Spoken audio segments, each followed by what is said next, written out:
कार्यक्रम सभापति उपस्थित सुदूरपश्चिमका दाजुभाइ दिदीबहिनीहरू, कर्णाली पनि जोडिएका कर्णाली सहितका सबै दाजुभाइ दिदीबहिनीहरू, अत्यन्तै विश्व सङ्क्रान्तिको रूपमा हामीले गरेका छौँ। वैशाख 1 गतेलाई यो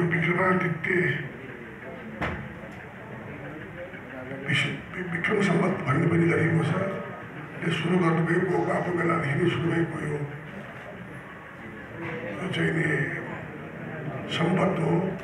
त्यसै आधारमा आज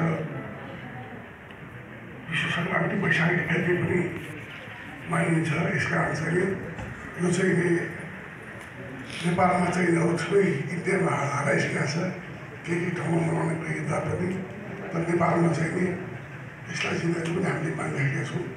अत्यन्तै महत्त्वपूर्ण कुरा हो। यो अत्यन्तै यो विक्रम सम्पत चाहिँ अत्यन्तै साइन्टिफिक वैज्ञानिक पनि छ भन्ने भनाइ छ धेरै ज्योतिषशास्त्रीहरूको पनि। त्यसैले चाहिँ आज यो विश्व सङ्क्रान्तिलाई जो मनाउने काममा चाहिँ नन्दकिशोर जोशीले जो अत्यन्तै महत्त्वपूर्ण अगाडि बढ्नुभयो। उहाँले मलाई भन्नुभयो विश्व मनाउने दाइ भन्नुभयो। म धेरै खुसी भएको आउनु पुगेको आएको। त्यहाँ सुदूरपश्चिमका सबै दाजुभाइसँग भेट्ने पनि मौका पाएँ मैले। त्यसैलाई पनि आयोजक साथीहरूलाई धन्यवाद दिन चाहन्छु। अब केही कुराहरू छन्। अब यो सुदूरपश्चिमको भाषा कहीँ पनि हराउँदैछ कि गर्नुहुन्छ।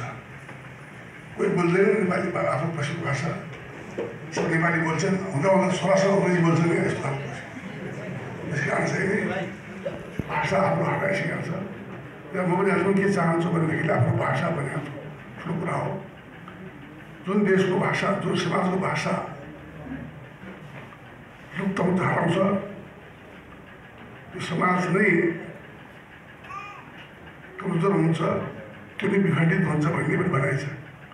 त्यसैले आफ्नो आज चाहिँ नि आफ्नो भाषालाई संसारभरि नै बचाउनलाई लडिरहेका छन्, बचाउन काम गरिरहेका छन्। त्यस्तै हामीले पनि चाहिँ नि आफ्नो भाषालाई चाहिँ त्यो चाहिँ त्यसको भाषा छ, देउडा त्यसको अङ्ग हो, हाम्रो आफ्नै भाषा छ। त्यस कारण चाहिँ देउडा मार्फत पनि हामीले आफ्नो भाषालाई बचाउन लागेका छौँ। तैपनि चाहिँ हाम्रो आफ्नो भाषा हामीले जीवित राख्न सिकाएका छैनौँ। भोलिका दिनमा पनि अवश्य नै सुदूरपश्चिमका दाजुभाइ दिदीबहिनीहरूबाट नेपालमा धेरै ठुलो योगदान हुनेछ। यद्यपि यो भाषा उताको इन्डियाले कुमाउने भाषा पनि भन्ने छ, कुमाउने भाषा पनि हुनेछ।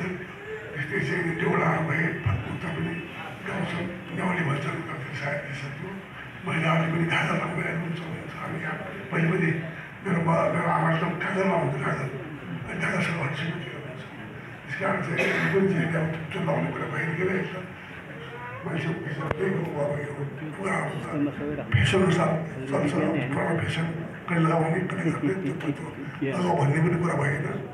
त्यस कारण चाहिँ नै जो तैपनि नन्दकिशोरजीले आफ्नो यो चाहिँ आफ्नो भाषा, आफ्नो संस्कृति बचाउने काम गर्नुभएको छ। यसलाई उहाँहरूलाई पनि हार्दिक हार्दिक धन्यवाद छ।